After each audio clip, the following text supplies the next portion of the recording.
좌우에 계신 분들에게 한 4명 이상, 4명 이상 분들에게 사랑합니다, 축복합니다. 이렇게 한번 인사했으면 좋겠습니다. 사랑합니다, 축복합니다. 네, 사랑합니다, 축복합니다. 네, 감사합니다. 자, 오늘 주일 예배를 이렇게 따뜻한 마음으로 시작하도록 하겠습니다. 우리 먼저 교회 소식을 보겠습니다. 오늘 예배에 오신 여러분 환영하고요. 예배 후에 식사가 마련되어 있으니까요. 식사 꼭 하시고 돌아가시면 좋겠습니다. 오늘은 교회 8주년 기념주일이에요. 첫 예배 드린 지가 8년이 됐습니다. 제가 이 8주년 이 기념주일을 올리면서 그때 8년 전에 우리가 예배를 어떻게 드렸지? 생각을 좀 했는데요. 우리 교회 블로그에 그 사진이 좀 올라와 있더라고요. 한번 올려주시겠어요? 한번 감상해 보시기 바랍니다. 첫 예배입니다. 저게 여기 산책 서점이에요. 산책 서점에 미모델링을 아무것도 안 했을 그런 맨 그 칸에 그냥 이렇게 강대상 하나 놓고 성대 성진이가 찬양하고 저게 일부 예배였어요. 일부 예배 때 14명 예배 드렸더라고요. 그 다음에 다음입니다. 그래요. 이걸 주셨더라고. 자, 이 2부 예배입니다. 2부 예배 때 23명인데, 저 때는 우리 기쁨의 동산교회 성도님들이 여기서 예배 드리고, 다시 기쁨의 동산교회 가서 예배 드리고, 그렇게 예배 드렸어요. 그래서, 그 코카콜라 그 의자 놓고 예배 드린 그 기억이 아직도 납니다. 저 중앙에 있는 게 저게 뭐죠? 난로인데, 저기 석유 난로 같아요. 그때 석유 난로를 어떻게 구해갖고 저거 했는지 참, 신기할 따름입니다. 저게 새벽 기도 때 아내가 전기 난로에 그걸 이렇게 비추면서 기도를 드렸는데 그때 아마 좀 마음이 좀 짠했는가 봅니다. 저걸 올려놨더라고요. 그때도 엄청 추웠어요. 원래처럼 이렇게 추운 날씨였습니다. 근데 난방이 안 되니까 굉장히 좀 추웠죠. 예, 이런 어떤 에어컨 난방 시스템이 전혀 없는 그런 상황에서 예배를 드렸으니까요. 이게 우리 교회가 이렇게 처음 출발하면서 어린이 주일학교가 금방 생겼어요. 저기 보이는 애가 유솔이고 저쪽 편에 있는 애가 유한이고 요 안쪽에 있는 파란 잠바가 지원이고 빨간 잠바가 지우예요. 예. 그래서 이렇게 5명 저기 이제 안고 있는 분은 제가 이렇게 이사할 때 돌아다니면서 그 이사 들어오는 그거 뭐 이렇게 컨테이너 그거 보고 이렇게 축구 전도를 했어요. 그때 교회를 찾고 있다고 해갖고 저희 교회 소개했는데 그 다음 주에 바로 오셨어요. 그래서 5명이 주일학교가 돼갖고 저게 아마 아내가 사진을 찍은 것 같아요. 그래서 저렇게 판을 펴놓고 공부하고 주일학교를 했습니다. 요거는 엄청나게 행사가 컸죠. 이게 지금 여기 이 공간에 리모델링을 하고 이제 공간을 옮긴 상태입니다. 옮기고 나서 독서학교에 첫 행사를 했는데 이게 방을 붙여 놓으니까 이쪽에 있는 사람들이 저 중앙상가가 없고 하니까 갈 데가 없는 거예요. 그랬는 건 몰라 하여튼. 그래서 엄마들하고 아이들이 엄청 왔어요. 저기 앞에 저 보이는 애가 서아 같기도 하고 아닌 것 같기도 하고 잘 모르겠습니다. 하여튼 세은이에요? 세은이래. 세은이. 저때 세은이하고 강연이가 등록을 했습니다. 이거는 이제 그해 여름 성경학교를 하고 있는데요. 제가 저때 젊었던 것 같아요. 그 옆에 이렇게 하는 분이 저분이 누군 같아요? 박정은 집사님이잖아요. 그리고 그 옆에 또 조금 보이는 분이 있죠. 안 보이는가? 장혜진 집사님이 저기 조금 보이는데. 예, 하여튼 저렇게 주일학교를 했는데 저 때부터 아이들이 전도가 돼갖고 아이들이 좀 많아졌습니다. 이때는 이제 성경학교 물놀이 하는 장면인데 여기까지만 봤습니다. 계속 보면 좀 마음이 좀 짠해질 것 같아갖고 네, 이게 한 7월까지 우리 교회 개척하고 난 이후의 모습인데요. 하나님께서 지금까지 참 은혜롭게 잘 인도해 주셨습니다. 감사합니다. 우리 영광의 박수를 한번 돌려드릴까요? 감사합니다. 예. 이렇게 하니까 또 교회 소식 하기는 좋네요. 예. 자, 목적헌금 작정 있는데요. 비전헌금, 성교헌금을 1월 달에 작정해 주셔서 해주시면 너무 감사하겠습니다.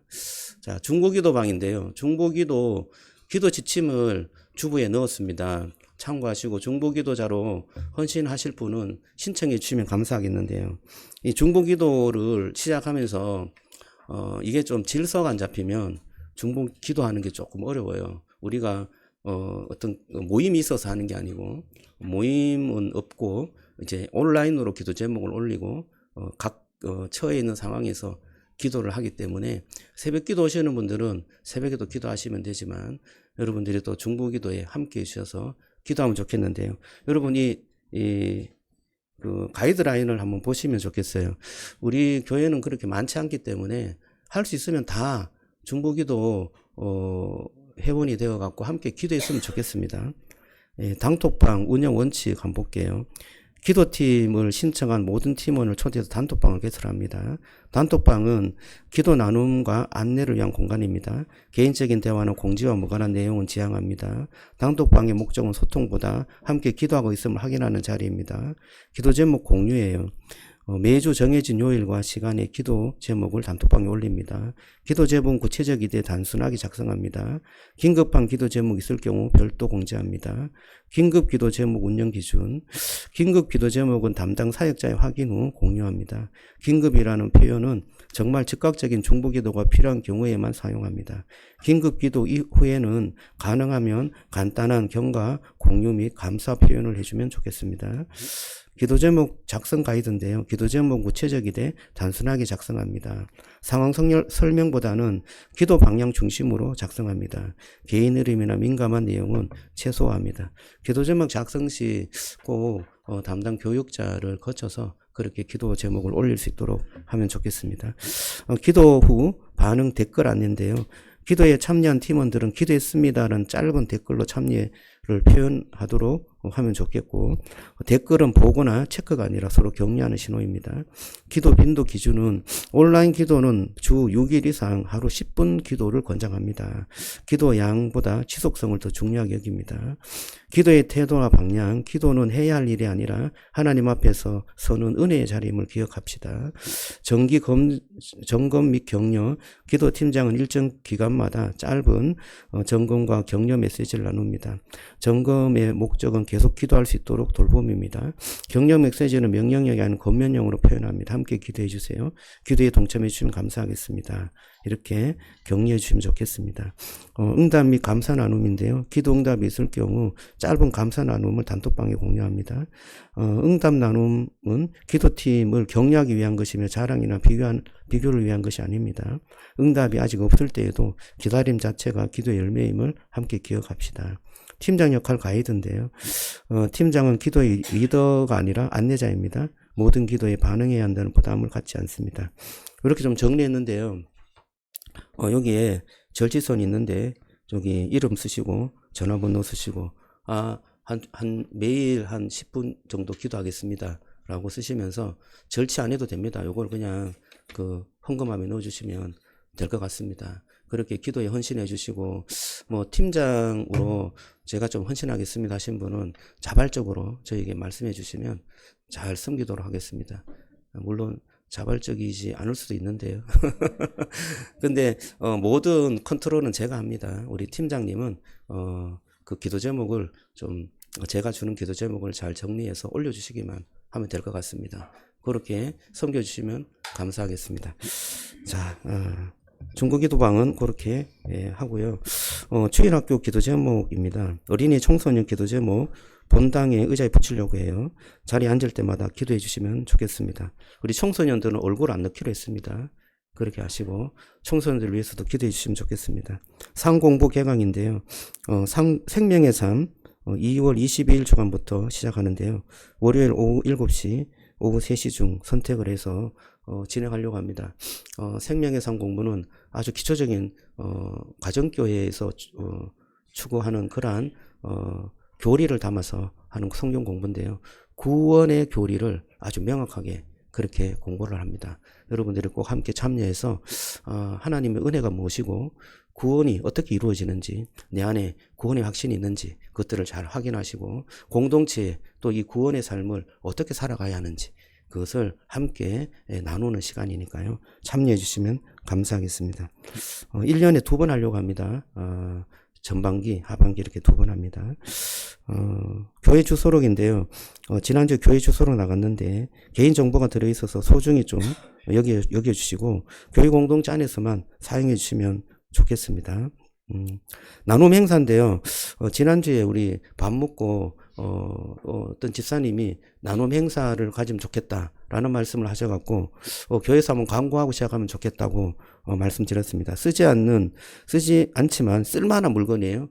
쓸만한 물건이 아니면 이거 되게 곤란하게 됩니다. 그래서 쓸만한 물건을 가지고 오시되 당근에 내놓기는 좀 어렵고 사용할 수 있는 물건 있으면 다음 주까지 교회로 갖고 오시면 적당한 가격 2,000원 이하로 적당한 가격을 붙여서 그렇게 서로 좀 나눔을 가지도록 합니다. 그 수익금은 교회에 기부하거나 아니면 뭐 성경학교 할 때 또 그렇게 간식으로 사용되거나 할 수 있도록 하겠습니다. 나눔 행사가 중요하니까요. 여러분 팬트리를 한번 보시고 이거 좀 정리해야 되겠다 싶으면 물건을 좀 갖고 나오시면 좋겠습니다. 9번째 가정교회 세미나 안인데요. 가정교회 우리 세미나 평신도 세미나가 다 불발됐습니다. 너무나 빨리 문이 닫혀갖고 우리 3분이 신청했는데 한 분도 등록이 안 됐습니다. 5분 전에 그냥 다 마감돼 버렸어요. 그래서 다음 평세 기간은 제가 좀 추천하는 교회인데요. 안양 은광교회가 4월 10일에서 12일 있고 신청 기간은 3월 21일에 있습니다. 서울 다운교회 평세는 3월 27일에서 29일 하는데 신청 기간은 3월 7일입니다. 요 두 곳을 추천하니까요. 또 준비하셨다가 또 평세 또 평세를 좀 경험하면 좋겠습니다. 또 혹시나 이 일정이 조금 어려우신 분들은 가정교회 사역원의 홈페이지 참고하셔서 일정을 한번 쭉 보시면 좋을 것 같습니다. 자, 그 다음에 주일학교 겨울 행사인데요. 어린이부 겨울 말씀학교가 7일, 14일 날짜가 확정됐습니다. 위에서 기도해 주시고요. 지금 준비가 한창입니다. 또 주변에 있는 어린이들이 있으면 좀 전도해서 성경학교에 참여할 수 있도록 또 도와주시면 감사하겠습니다. 그리고 청소년부 찐친 겨울 캠프는 27일, 28일인데요. 날짜를 좀 못 박지는 못했습니다. 오늘 아이들하고 이 날짜와 장소에 대해서 좀 이야기하려고 해요. 그래서 우리 아이들이 충분히 다 같이 갈 수 있는 그런 날짜를 잡아서 공지를 다시 하도록 하겠습니다. 책 사줄게 프로젝트인데요. 1월 29일에서 30일 29일이 아닌데요. 목요일에서 토요일인데요. 28일에서 30일인 것 같습니다.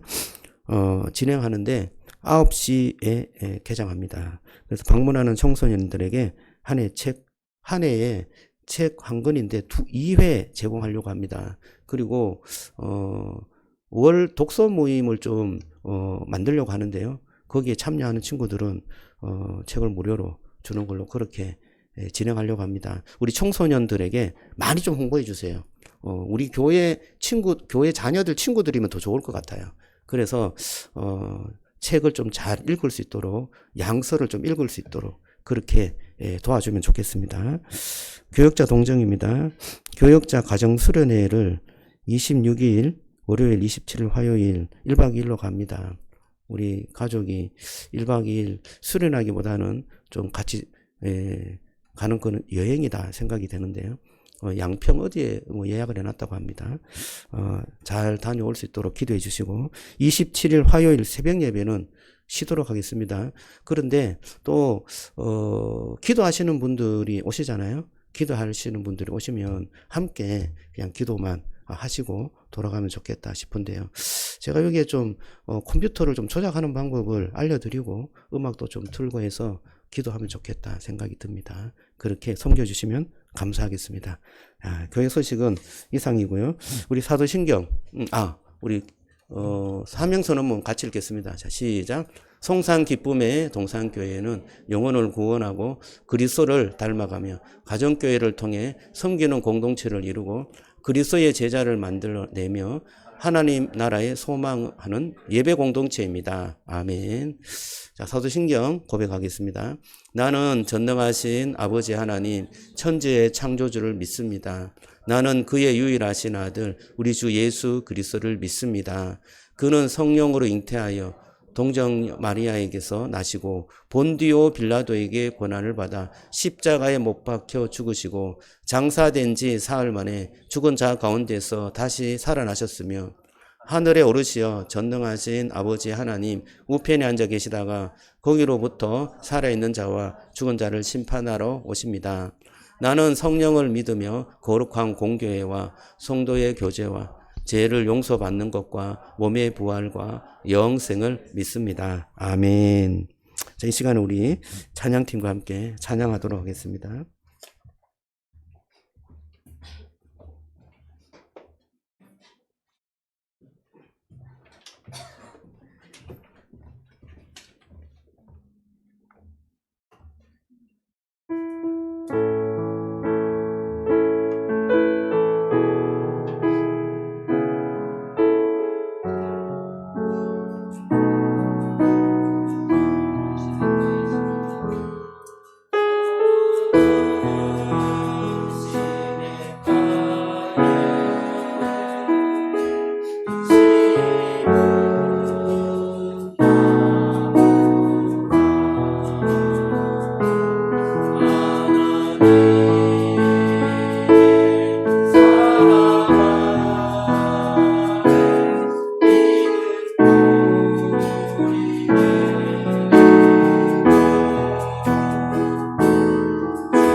우리 시간 합심하며 기도하겠습니다. 하나님, 시간 주님의 놀라운 은혜를 사모합니다. 주님을 송축하기를 원합니다. 주님 앞에 경배하며 나가기를 원합니다. 시간 우리의 자신의 신앙을 다시 한번 돌아보면서 주님을 사랑하고 주님을 경배하는 삶을 살 수 있도록 도와달라고 기도하겠습니다. 공동체를 위해서 기도하겠습니다. 또한 주님께서 우리에게 주신 사명 또 사역 위해서 기도하겠습니다. 어린이 사역들 위해서 기도해 주시고, 또한 청소년부, 또한 우리 청년들, 또 함께하는 모든 그러한 우리 장년 목장 사역들을 이루어가는 모든 것들 위해서 시간 함께 간절한 마음으로 기도하겠습니다. 또한 여러분들 기도의 제목 갖고도 이 시간 기도하겠습니다. 간절한 마음으로 이 시간 기도하겠습니다. 할렐루야. 하나님 감사합니다. 주님 이 시간 하나님 앞에 주여 역사하시고 축복하시옵소서.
주시옵소서. 은혜 베풀어 주시옵소서.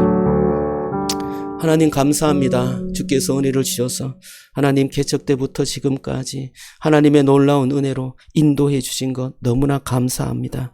하나님 참으로 많은 우여곡절이 있었지만 그 가운데서도 하나님께서 은혜를 주시고 하나님께서 우리 교회를 지켜주시며 하나님께서 든든히 세워주심으로 하나님 지금까지 은혜로 하나님의 놀라운 축복으로 함께 해온 줄로 믿습니다. 하나님 참으로 그 은혜에 감사하며 또한 하나님 앞에 믿음 믿음의 고백들을 우리 공동체 앞에서 우리가 하나하나 해갈 수 있도록 주여 축복해 주시옵소서. 하나님 정말 공동체에 정말 진정한 은혜를 허락해 주시니 감사합니다. 하나님 우리 어린이들을 잘 섬길 수 있도록 도와주시옵소서. 하나님 어린이들에게 믿음의 그 고백들이 나오게 하여 주시고 하나님의 크신 은혜가 임하여서 하나님 그 심령의 구원의 놀라운 은혜가 충만하게 임하여서 하나님 그 어린이들을 통하여서 부모가 구원되고 또한 하나님 그 친구들이 구원되며 하나님의 놀라운 그 은혜의 나라가 어린이들을 통하여서 이루어질 수 있도록 축복해 주시옵소서. 우리가 하나님 마음을 다해 섬길 수 있도록 도우시고 우리 겨울 성경 캠프에도 은혜를 주시고 잘 감당하며 은혜가 흘러갈 수 있도록 역사해 주옵소서. 청소년들에게도 동일한 은혜를 허락하시고 하나님 그들이 정말 무슨 마음을 가지고 있는지 우리는 알 수 없지만 하나님 주님께서 다가와 주시고 그 마음을 읽어주시고 찾아와 주시며 말씀하여 주시고 깨닫게 해 주시옵소서. 하나님 우리는 정말 섬기고 도울 뿐이니 주님께서 역사해 주시옵소서. 하나님 우리 장년부에도 우리 공동체를 아름답게 세워가는 그러한 마음들이 있사오니 주님 그것들을 잘 열어가 주시기를 원합니다. 하나님 공동체가 정말 선한 아름다운 섬기는 사랑이 있는 그런 공동체로 잘 엮어져서 하나님 정말 아름다운 이 공동체를 소개하고 또한 복음을 전하는 기초가 될 수 있도록 주여 역사하여 주셔서 영혼을 진실하게 구원하며 섬기는 그러한 아름다운 공동체가 되게 해 주시옵소서. 하나님 오늘 또 주의 말씀을 전하는 전도사님에게 은혜를 주시고 하나님의 놀라우신 그 능력과 축복을 더하여 주셔서 하나님 그 입술을 통하여서 증거되는 그 말씀이 우리에게 강력하고 능력 있게 다가올 수 있도록 은혜 베풀어 주시옵소서. 하나님 또한 하나님 앞에 드린 헌금들이 있습니다. 하나님 그 손길 위에 주님 축복하여 주시고 건강으로 지켜주시고 하나님 하는 일들 외에는 하나님께서 만배나 축복하여 주셔서 하나님의 놀라운 은혜 가운데 주님을 높여드리는 삶이 될 수 있도록 축복해 주옵소서. 예배를 섬기고 또 많은 손길로 섬기는 그러한 아름다운 섬김의 손길들이 있사오니 주님께서 그 섬김의 손길들을 잊지 마시고 함께하여 주시옵소서. 모든 말씀 예수님 이름으로 기도드리옵나이다. 아멘. 오늘 말씀을 보겠습니다. 시편 1편 1절에서 6절 말씀을 우리 6절이니까요. 같이 한번 읽어보겠습니다. 우리 화면에도 있고 주보에도 있으니까요. 같이 한번 합독해서 읽겠습니다. 자, 시작.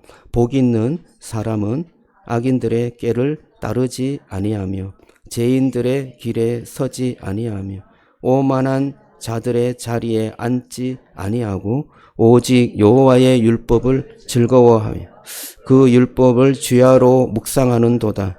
그는 시냇가에 심은 나무가 철을 따라 열매를 맺으며 그 잎사귀가 마르지 아니함 같으니 그가 하는 모든 일이 다 형통하리로다. 악인들은 그렇지 아니함이며 오직 바람에 나는 겨와 같도다. 그러므로 악인들은 심판을 견디지 못하며 죄인들이 의인들의 모임에 들지 못하리로다. 무릇 의인들의 길은 여호와께서 인정하시나 악인들의 길은 망하리로다. 아멘. 아멘. 자, 우리 오늘 전도사님 말씀 전하실 텐데요. 좋은 선택이라는 제목으로 말씀 전할 때 큰 은혜가 되기를 바랍니다. 우리 박수로 환영해 주시기 바랍니다.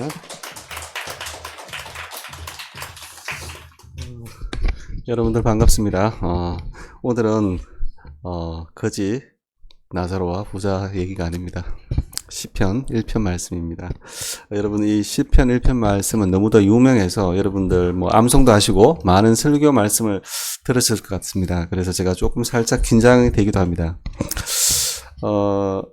우리가 인생은 선택의 연속인 것 같습니다. 선택에는 반드시 책임과 결과가 따르는 것 같습니다. 좋은 선택을 하면 좋은 결과를 얻고 나쁜 선택을 하면 나쁜 결과를 얻게 됩니다.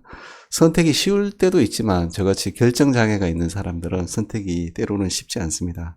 그렇지만 우리가 선택의 결과를 미리 알 수 있다면 우리의 선택이 좀 더 쉬워질 거라 생각이 듭니다. 예를 들면 스포츠 어떤 경기의 결과를 알고 그 경기를 그대로 하게 된다면 그 시합에서 우리는 이기는 쪽으로 경기를 할 수 있을 것 같습니다. 하나님은 성경에서 우리가 인생을 살 때 지혜로운 선택을 할 수 있도록 사람들의 선택의 결과를 미리 보여주셨습니다. 그리고 좋은 선택을 하라고 말씀하십니다. 예를 들면은 출애굽한 이스라엘 백성들이 가나안 땅에 들어갈 때 그 가나안 땅의 그 중심부에 있는 그 세겜 지역에 거기 산이 두 개가 있습니다. 한 북쪽에는 그림심산, 좀 발음이 어렵습니다. 그림신산, 그리고 하나는 에발산이 있는데 그 그림신산에는 그 말씀을 순종하면 받을 수 있는 복들을 거기 돌에 새겨서 기록해 놓고 에발산에는 말씀을 불순종할 때 받을 저주를 기록해 놓았습니다. 왜 그렇게 대조적으로 그렇게 해놓았냐면은 그림심산은 풍요롭고 또 굉장히 윤택한 어떤 산이었어요. 열매가 풍성하고. 그래서 이 말씀을 순종하면은 복을 받는다는 것을 가시적으로 보여주고, 상대적으로 에발산은 돌멩이가 많은 또 불모의 그런 산이었어요. 그래서 이 말씀을 순종하지 않으면은 저주를 받을 것이라는 것을 분명히 보여주셨습니다. 오늘 이 시편 1편에도 하나님께서는 분명히 이 두 가지의 사람의 모습을 보여주면서 복이 있는 선택과 복이 없는 선택, 그 결과가 어떤 건가를 우리에게 분명히 보여주십니다. 지혜로운 사람은 하나님의 말씀을 두려워하며 복을 받는 일을 선택하나, 어리석은 사람은, 어리석은 자, 또 악한 자는 하나님의 말씀을 무시하며 저주를 받는 그런 선택을 하게 됩니다. 자, 우리는 어떤 선택을 해야 될지 한번 스스로 한번 잘 생각해 보면 좋겠습니다. 자, 첫 번째, 우리 1절과 2절을 보면은, 복이 있는 사람은 악인의 길을 따르지 아니하며 죄인들의 길에 서지 아니하며 오만한 자들의 자리에 앉지 아니하고 오직 여호와의 율법을 즐거워하여 그의 율법을 주야로 묵상하는도다. 우리가 첫 번째 살펴볼 것은 복 있는 사람과 복 없는 사람의 삶의 방식, 삶의 그 양식, 라이프 스타일을 살펴볼 것입니다. 첫째, 복이 있는 사람은, 여기서 복이 있는 사람 이렇게 이야기하시는데, 계속 이렇게 복 있는 사람과 의인이 같이 동호 반복적으로 씁니다. 그래, 복 있는 사람이 의인이고 복 없는 사람은 악인이고 죄인이라는 겁니다. 복 있는 사람은 첫 번째 보면은 이 복이 있다, 이 말은 우리가 생각하기에 이 땅의 사람들의 어떤 복의 의미를 보면은 보통 번영 성공 이런 것일 것 같아요. 그래서 우리가 이 복이 있다 그랬을 때 실패가 없고 무병장수하고 또 사업이 번창하고 그런 걸 생각할 거예요. 제가 한 번은 지난 가을에 회사에서 출장을 가면서 공주의 마곡사라는 곳을 갔습니다. 그래서 이렇게 보고 있는데 연등이 달려 있더라고요. 그 연등에 보면은 소원을 비는 그 발언문이라는 종이가 있지 않습니까? 달려 있던데 그것을 한번 심심해서 읽어봤습니다. 사업 번창, 자녀 결혼, 대학 합격, 취업, 가족 건강, 평안 무탈, 뭐 이런 것들이 적혀 있더라고요. 그래서 이게 엄마들이 주로 오셔서 이렇게 하다 보니까 자녀를 위해서 또는 남편의 사업을 위해서 이렇게 많이 적으시구나 이런 생각이 들었어요. 그래서 이런 것들은 복들을 보면 이 땅의 복이고 현세적이고 참 일시적인 그런 복입니다. 물론 이런 복들이 뭐 복이 아니라 할 수는 없겠죠. 우리가 살아가는데 이런 복도 중요하고 필요하겠죠. 근데 성경에서 말하는 복, 요 시편에서 이런 말하는 복은 어떤 거냐면은 여기 복이 있다 이랬을 때는 번영하다 성공하다 의미도 있지만 곧다 똑바로 가다 이런 의미가 있습니다. 결국 이 말이 뭐냐면은 하나님께서 원하시는 그 길을 곧게 똑바로 가는 것, 그것이 복이라는 겁니다. 그래서 하나님과의 그 관계가 바른 관계 속에서 하나님 말씀을 순종하고 그렇게 나아갈 때 그 상태가 복이며 그로 인해서 복을 얻을 수 있다. 이런 말씀을 한다는 거죠. 우리가 신약에서도 우리가 복을 이야기할 때 예수님을 믿고 죄 용서를 받고 하나님과의 관계 속에서 어려워진 상태. 그래서 우리가 영생을 누리며 또 다가오는 그 하나님의 나라 속에서 하나님의 신성에 참여하며 하나님과 더불어 온 우주 만물을 통치할 수 있는 그 신령한 복을 우리가 누릴 수 있는데 이 복들이라는 것들은 그렇게 이 땅의 복을 뛰어넘는 그런 복이 설명하고 있죠. 복이 있는 이렇게 말할 때. 그리고 이 복 있는 사람들의 어떤 모습을 볼 때 악인의 꾀를 따르지 않는다 그랬는데 여기 꾀라는 게 뭐냐면 악인의 충고, 조언, 계교 그리고 경고 뭐 이런 것인데 우리가 참 세상을 살다 보면 악인의 꾀를 따를 유혹들이 참 많이 있는 것 같아요. 그리고 특히 우리가 이 민주주의 사회를 살다 보면 다수의 의사가 정의를 결정할 때가 있고 다수가 옳다고 할 때 그게 소수로서 이렇게 다른 길을 가는 건 쉽지 않은데 그것이 반기독교적인 문화로서 다수가 그렇게 하면은 참 이게 선택이 쉽지가 않습니다. 그래서 이 악인의 꾀를 쫓지 않는 그런 훈련을 이제 복 있는 사람은 스스로 해야 되는 거죠. 그리고 죄인의 길에 서지 않는다 이렇게 했는데 여기 죄인이란 말은 표적에서 벗어나다 이 뜻입니다. 하나님께서 원하시는 어떤 목표와 방향이 있는데 그것을 벗어난 것, 그것이 죄라는 겁니다. 여기에 서다는 말의 의미가 걷다, 가다 이런 의미도 있지만 따르다, 줬다, 본받다 이런 의미가 있다는 거죠. 그래서 악인의 삶을 본받는 것, 그것을 하지 않는다는 겁니다. 그리고 오만하는 자리에 앉지 않는다. 여기서 오만하다는 말의 의미는 원래 입을 삐죽거리는 모양이라고 그럽니다. 그래서 입을 삐죽거리는 그 모양이 조롱하다. 악인이 교만해서 자신의 의를 추구하며 하나님의 말씀을 경외하지 않고 입을 삐죽이는 그 모습이 오만하다는 겁니다. 그래서 이 하나님의 말씀을 조롱하는 것, 하나님의 말씀을 거부하는 것에 넘어서 조롱하는 것, 그런 자리에 앉지 않는다는 겁니다. 그런데 이제 복 있는 사람이 하는 적극적인 그 모습은 뭐냐면은 여호와의 율법을 즐거워하여 주야로 묵상한다. 여호와의 율법을 즐거워한다와 주야로 묵상한다는 것은 같은 반복적인 뜻입니다. 하나님의 말씀을 즐거워하기 때문에 주야로 묵상한다는 겁니다. 우리가 이 묵상하다 말의 뜻이 뭐냐? 사자가 어르렁거린다, 비둘기가 구슬프게 우는 소리다, 또 중얼거린다 이런 건데 결국에는 우리가 이 뜻이 뭐냐면 낭독이나 암송 정도로 하면은 맞을 것 같습니다. 예전에 우리가 조선시대 선비들이 과거 급제를 위해서 이렇게 유교 경전을 많이 읽지 않았습니까? 그렇게 계속 이렇게 읽는 것, 그것이 묵상이라 생각하면 될 것입니다. 그렇게 읽는 과정 속에서 그 경전을 이해하면서 또 그 경전대로 살려고 하던 그런 모습들, 그렇게 인격화되는 어떤 그런 것이 암송이, 이 묵상의 의미가 되는 거죠. 그런데 왜 이렇게 율법을 즐거워해야 하는가? 하나님의 말씀이 주는 유익이 있다는 겁니다. 시편 19편의 말씀을 보면은 이 하나님의 말씀이 우리 영혼을 얼마나 복되게 하는 게 잘 나타나 있습니다. 하나님의 말씀은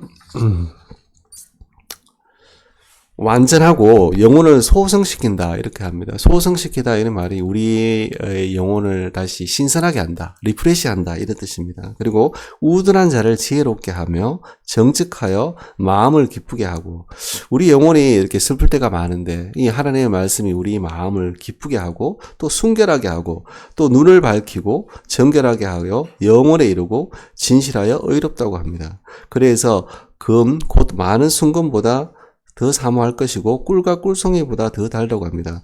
우리도 예전에 이 하나님의 말씀을 사모해서 열심히 읽은 적이 있지 않나요? 예. 그래서 그 말씀을 보면 너무 좋고 또 그 말씀대로 살면 노인보다 더 지혜롭게 되는 그런 은혜들이 실제적으로 있었지 않습니까? 그렇기 때문에 이 율법을 즐거워하는 것이고 또 이 율법을 또 즐거워해야 될 이유가 우리가 하나님을 만나는 것을 우리가 어떻게 만날 수 있을까요? 우리 요한복음 1장 1절에는 태초에 말씀이 계시니라. 이 말씀이 하나님과 함께 계셨으니 이 말씀은 곧 하나님이시니라. 자, 말씀이 하나님이십니다. 말씀 대신 그 예수님이 이 땅에 육신의 몸을 입고 오셔서 그 말씀을 분명히 보여주시고 가르쳐 주셨죠. 그래서 우리가 그 진리를 더 알게 되었는데, 우리가 하나님을 만난다 그랬을 때 대부분 사람들이 하나님을 만나는 것은 말씀을 통해서 만나는 거죠. 말씀을 통해서 그 하나님이 우리를 사랑하는 것도 알고 그 뜻을 알게 되는 거고, 또 이 성령님께서 하시는 일이 예수님께서 하신 그 말씀을 생각나게 해주시는 거죠. 그리고 우리가 한 번씩 이렇게 꿈을 꿔다가 이렇게 볼 때 그 성경 말씀이 생각날 때도 있고 또 어떤 뭔가를 선택할 그 순간에 갑자기 우리도 모르게 우리 마음속에 성경 말씀이 생각날 때도 있죠. 그렇게 성경 말씀을 통해서 우리가 하나님을 분명히 만날 수 있고, 저도 인생에 살 때 중요한 어떤 결정을 할 때, 이 말씀을 묵상하는 과정 속에서 인도받고 결정을 하게 되면 그것은 틀림없이 어떤 성공하게 되는데, 인간적인 어떤 생각이나 그 방법을 사용해서 했을 때는 그렇게 성공하지는 못하더라고요. 그래서 우리가 이렇게 이 말씀이 주는 유익도 있고 하나님을 만날 수 있기 때문에 말씀의 묵상이 중요하다는 걸 우리가 알 수 있습니다. 우리가 이렇게 복 있는 사람의 삶의 패턴, 삶의 양식을 우리가 살펴봤습니다. 그런데 복 없는 사람의 삶의 양식은 반대로 생각하면 되는 거죠. 복 있는 사람의 삶의 방식하고 다르게. 그래서 악인의 꾀를 따르지 않는 것이 아니라 악인의 꾀를 따르고 죄인의 길에 쓰고 오만한 자의 자리에 앉고 율법을 즐거워하고 주야로 묵상하지 않는 거죠. 그 반대의 삶이죠. 악인의 삶은.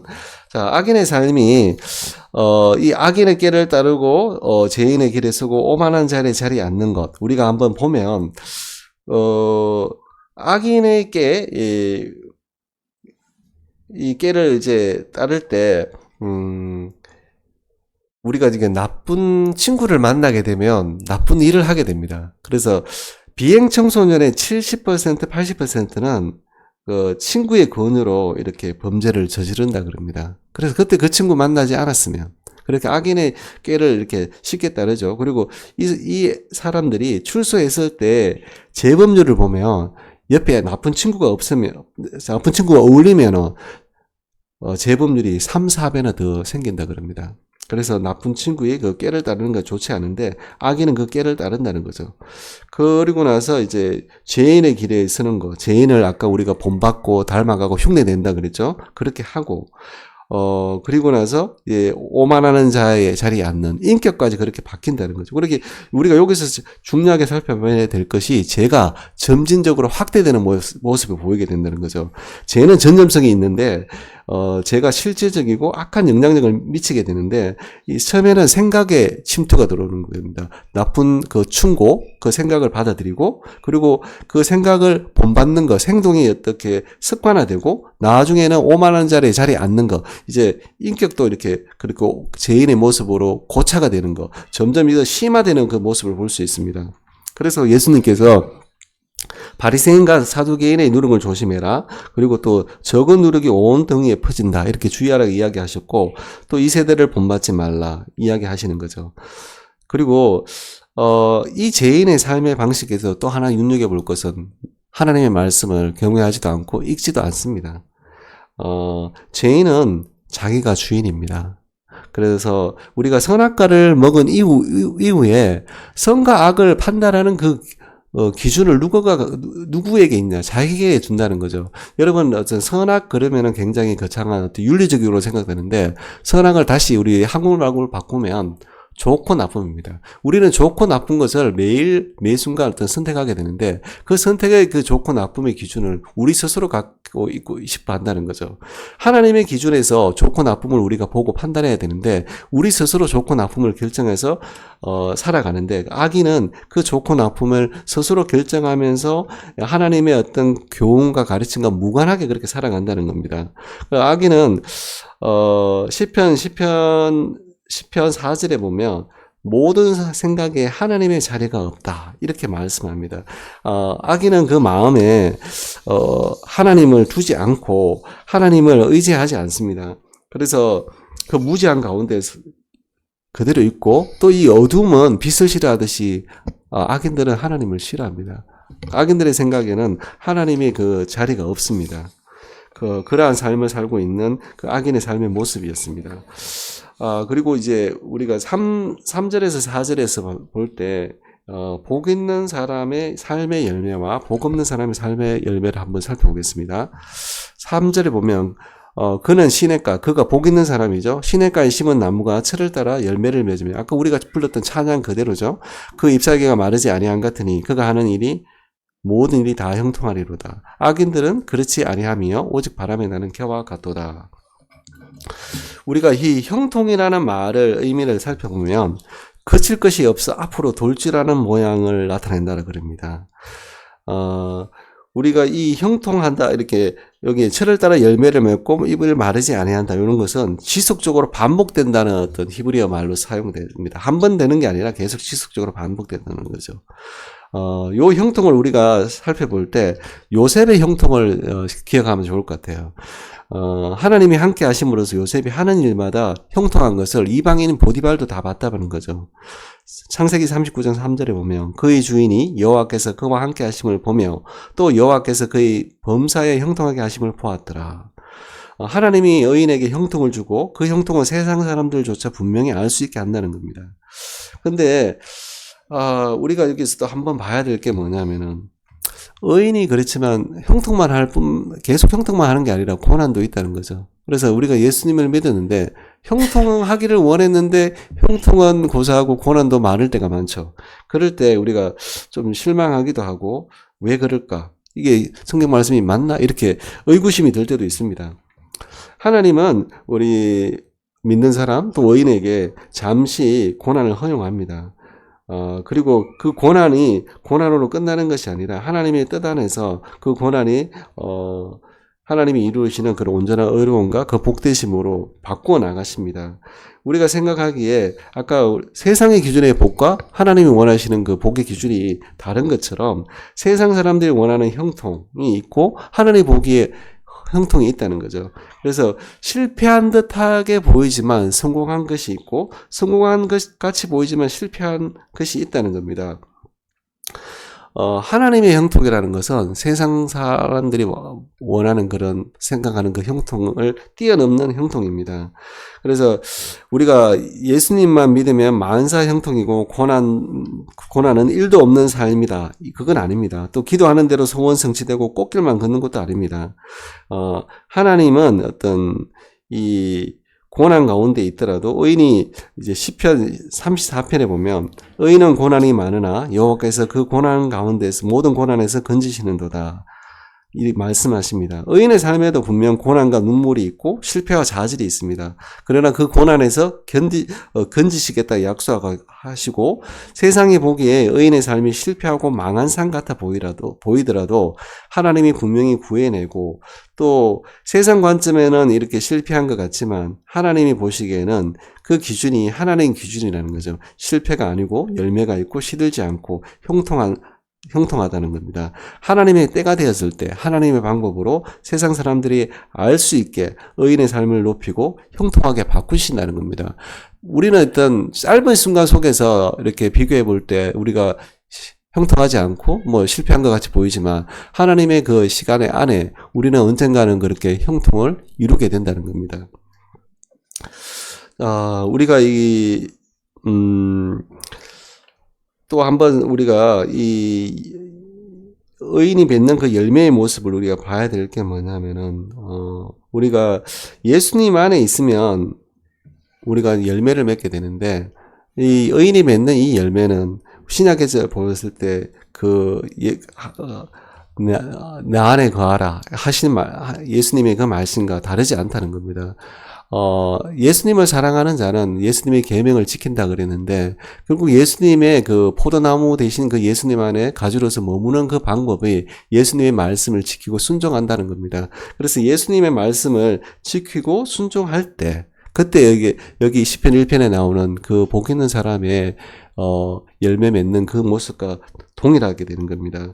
그리고 우리가 이 땅에서 우리가 많은 것을 어떤 가지려고 하고 이 땅의 사람들은 그런 소유가 많고 지위가 높아지는 것들을 이야기하지만 우리 시편에서는 우리의 영원한 소유가 하나님의 말씀을 소유하는 것, 그것을 이야기합니다. 하나님의 말씀을 지키고 순종하는 것, 그것이 참된 소유고 참된 부유함이다 이야기를 하고 있습니다.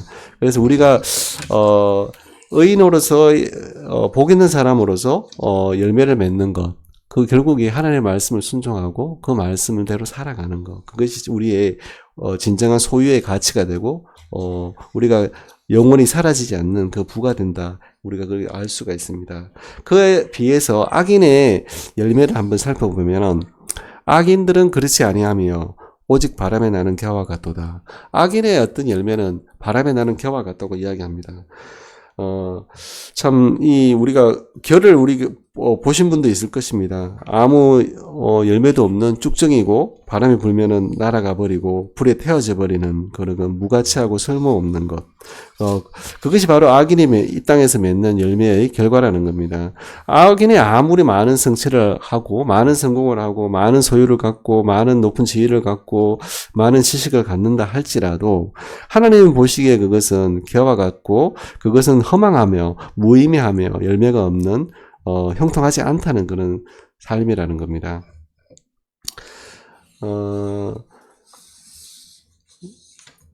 우리가 세 번째 좀 살펴봐야 될 것은 이제 시편 5절에서 6절 말씀인데 복 있는 사람과 복 없는 사람의 심판, 운명에 관한 겁니다. 그러므로 악인들은 심판을 견디지 못하며 죄인들이 의인들의 모임에 들지 못하리로다. 무릇 의인들의 길은 여호와께서 인정하시나 악인들의 길은 망하리로다. 복 있는 사람, 복 있는 사람들은, 복 없는 사람들을 먼저 보겠습니다. 복 없는 사람들은, 악인들은 심판을 견디지 못한다. 우리가 얼마 전에 계시록에서 봤듯이, 우리가 마지막에 최후 심판의 그 자리에 서게 됩니다. 그리스도의 심판대 앞에 설 때 우리에게 생명책이 있고 우리가 한 모든 행위에 대한 그 또 다른 책이 있어서 그 행위대로 각 사람의 행위대로 그 심판을 받을 것입니다. 그러나 악인은 악인의 행한 모든 것, 그 생각과 한 모든 것에 대해서 하나님께서 공정하게 그렇게 그 흰 보좌 앞에서 심판을 하실 텐데 하나님의 그 심판이 주어지는데 그 심판을 견딜 수가 없다는 겁니다. 우리가 그 계시록에 봤을 때 불과 유황못에 그게 마귀를 따르는 자들이 같이 떨어지는 것을 보았을 것입니다. 우리가 죽은 후에 심판이 있는데 그 공의로운 심판대 앞에 악인이 있어야 되며 그 심판대 앞에서는 악인이 견딜 수 없는 그 심판이라는 겁니다. 근데 이 악인들은 그 심판 받는 것을 싫어해서 그래서 하나님을 부정하고 그 심판도 없다. 또 사후세계도 부정하고 그래서 그들이 이야기하는 것은 또 다른 세상이 있을 것이다. 또 다른 우주가 있을 것이다. 멀티버스 뭐 이런 것도 이야기하며 그리고 자꾸 부정하게 됩니다. 그렇지만 하나님의 준엄한 심판은 분명히 있고 그 심판은 견딜 수 없는 심판이고 피할 수도 없다는 겁니다. 그리고 이 죄인들은 의인들의 모임에 들지 못한다. 이렇게 되어 있습니다. 여기 의인들의 모임이라 이 표현은 거룩한 장소, 하나님의 언약궤가 모신 성소와 성전을 1차적으로 이야기하고 우리 이 의인들이 하나님의 임재가 있는 그 복된 곳, 그것이 이제 의인들의 모임입니다. 우리가 계시록에 우리가 봤을 때 흰옷 입은 그 사람들이 하나님을 새하늘과 새 땅이 열렸을 때 할렐루야 찬양을 하게 되는 그 모습을 보았을 때 그 의인들이 모여서 영광스러운 모습으로 찬양하는 그 모습을 생각하면 우리가 알 수 있겠습니다. 그리고 또 이 죄인들이 의인들의 모임에 들어가지 못한다는 것은 누가복음에서 보면은 하나님 나라 들어가지 못한다 이런 표현들이 있고 그래서 들어가지 못한 자들이 어두운 데서 쫓겨 이를 간다 이렇게 이야기하죠. 그래서 분명히 그들도 갈 수 있는 기회가 있었는데 가지 못한 것에 대해서 후회하며 또 가지 못하는 그곳에서 그 비참한 가운데서 이를 간다는 거죠. 그리고 마가복음에서도 죄인들이 지옥불에 간다. 그리고 계시록에도 아까 말씀드린 것처럼 불과 유황불에 떨어진다. 이렇게 이야기하는 거죠. 의인들의 모임에 들어가지 못하는 자가 가는 곳은 형벌받을 어떤 지옥밖에 없다는 겁니다. 그리고 죄인들은 결정적으로 말하는 건 망한다. 이렇게 이야기하는데 우리가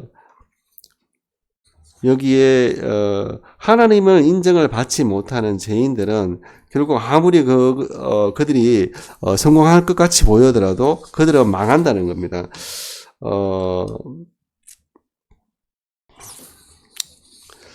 그리고 나서 우리가 이제 복 있는 사람의 삶의 모습을 보면 그 심판의 그 모습, 마지막 운명의 모습을 보면 복 있는 사람은 물론 이제 그리스도 앞에 심판대에 서지만 형벌받는 심판은 아닙니다. 그리고 그래서 최종적인 어떤 심판이라는 것은 없습니다. 하나님의 용서를 받는 그런 곳이고 하나님의 인정을 받는 인정을 받는다. 이렇게 이야기합니다. 무릇 의인들의 길은 여호와께서 인정하시나 악인들의 길은 망하리라. 이렇게 이야기하시는데, 인정하다 이 뜻은 의미가 하나님께서 안다 이런 뜻입니다. 하나님께서 이 안다고 했을 때 이 안다의 의미는 하나님께서 모세를 안다. 모세를 안다 했을 때 모세에 대해서 인격적으로 알고 모세가 이렇게 하나님을 그 관계 속에서 순종했는 그것을 안다 할 때 그 안다의 표현이고, 또 욥기 1장에서 볼 때 하나님이 욥을 그 욥이 그 의롭고 순전함을 알기에 사탄에게 그 자랑하는 모습이 있습니다. 그런 것처럼 그런 표현으로서 인정하다를 쓴 단어입니다. 그래서 하나님께서 욥이 하나님 말씀에 온전하고 정직해서 하나님을 경외해서 악에 떠나는 것을 기뻐하고 그 자랑하는 모습, 그것을 이제 우리가 의인을 인정하는 모습입니다. 의인이 그 믿음과 그 삶이 하나님께 영광이 되고 하나님께 예배가 되며 기쁨이 되며, 하나님은 이 의인을 인정하고 하나님에 계신 의인들의 모임에 들어가게 하신다는 겁니다. 자, 우리가 오늘 지금 여기에 의인들의 어떤 운명과 그 심판 이런 것도 살펴봤습니다. 우리가 여기에서 이 시편 이 말씀에서 좋은 선택이라는 제목으로 이렇게 말씀을 드렸는데, 우리는 이미 지금 나쁜 선택과 좋은 선택을 한 사람의 모습을 우리가 다 보았습니다. 좋은 선택을 한 사람은 복 있는 사람이고, 나쁜 선택을 한 사람은 복이 없는 악인의 모습이었습니다. 우리도 날마다 이렇게 좋고 나쁨의 이 선택을 함에 있는데, 우리가 이게 날마다 좋은 선택을 할 수 있는 그 출발점이 무엇인가? 그것은 말씀을 묵상하는 데 놓여 있습니다.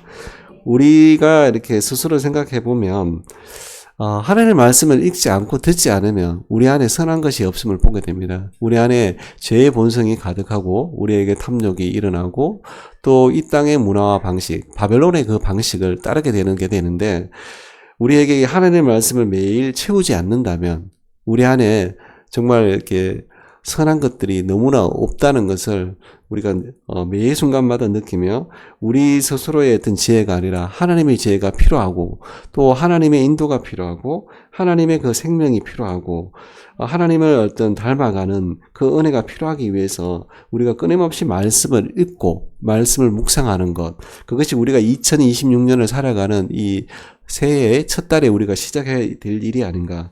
이 작은 차이가 나중에 큰 결과를 만들게 됩니다. 처음 복 있는 사람이 매일 말씀을 묵상하는 그 삶의 패턴, 삶의 어떤 그 습관이, 삶의 그 모양이 꾸준히 이어지듯이, 악인들의 삶의 모습은 하나님의 말씀을 쫓지 않고 그냥 자기가 원하는 대로 살아가는 것, 그것이 매일매일 하루의 삶에서 차이는 별로 없었을 것 같은데, 그것이 그 긴 시간을 지났을 때 그 차이가 분명히 보여진다는 거죠. 오늘 우리가 이렇게 복 있는 사람의 선택, 좋은 선택을 우리가 하기 위해서 우리도 리딩 지저스 여러분 하고 계시나요? 저도 조금 밀렸습니다. 지난주에 조금 이렇게 체하고 좀 몸이 안 좋아서 좀 밀렸는데, 오늘 집에 가서 조금 할 계획입니다. 우리가 말씀을 읽는 이 일들, 말씀을 순종하고 말씀을 경외하는 일들에 우리가 최선을 다해서 좀 좋은 선택을 해서 복 있는 삶을 살아가는 저와 여러분이 되기를 소망합니다.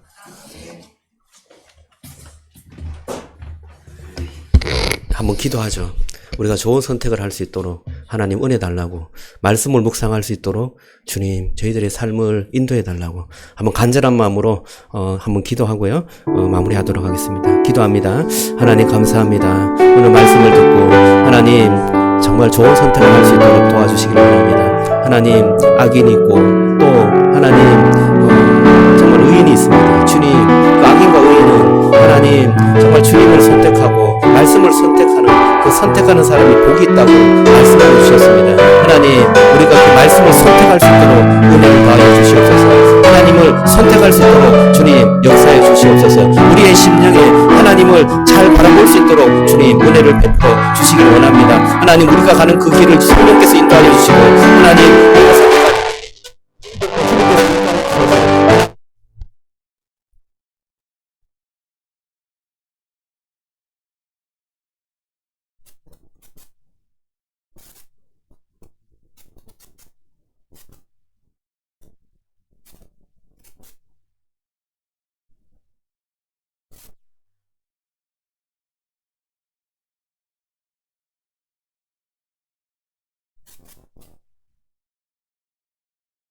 하나님 그 말씀을 주야로 묵상하는 자가 말씀하였고 하나님 씨를 쫓아 하나님 그 가지가 열매를 하나님 넉넉히 맺는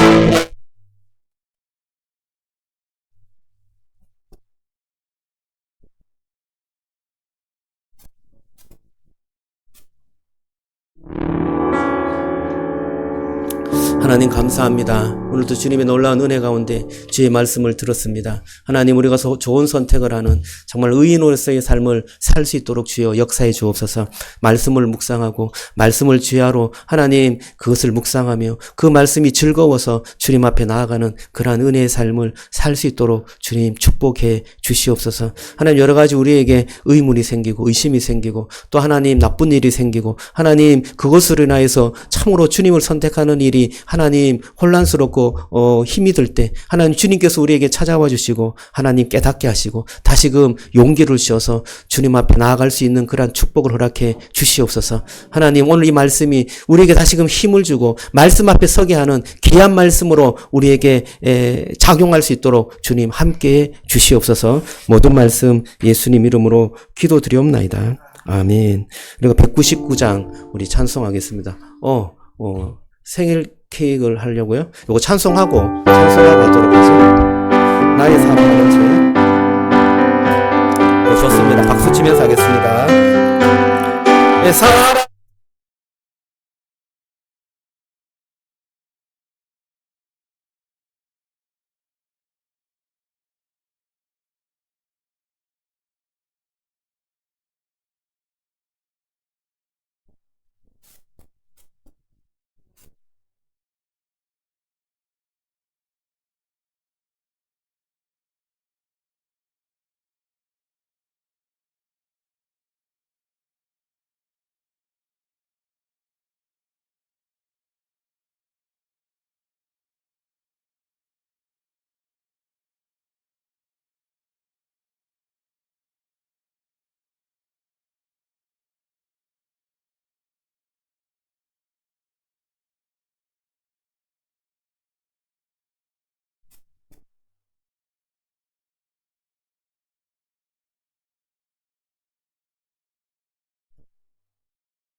네, 우리 아이들과 케이크 축하를 준비했는데요. 앞으로 나오시죠. 예.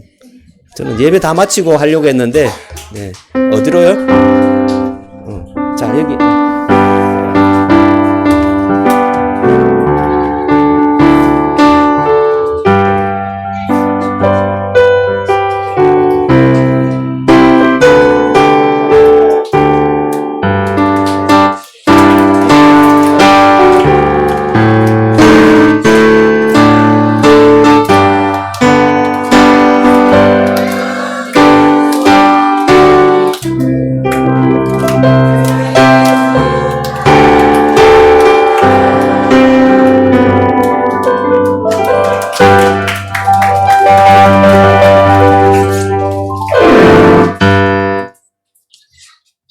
감사합니다. 예, 축도하고 마치겠습니다. 지금은 우리 주 예수 그리스도의 은혜와 하나님의 크신 사랑과 성령의 교통하심이 정말 주의 말씀 가운데서 우리가 우리의 욕심대로 가는 것이 아니라 정말 주의 말씀을 즐거워하며 그 말씀에 따른 순종하는 선택을 하게 하여 주셔서 하나님의 뜻을 이루어가는 삶을 살기를 원하는 우리 송산 기쁨의 동산교회 모든 성도들 머리 위에 또 주의 권속들 위에 또한 모든 가족과 미래 위에 지금부터 영원토록 함께 있을지어다. 아멘.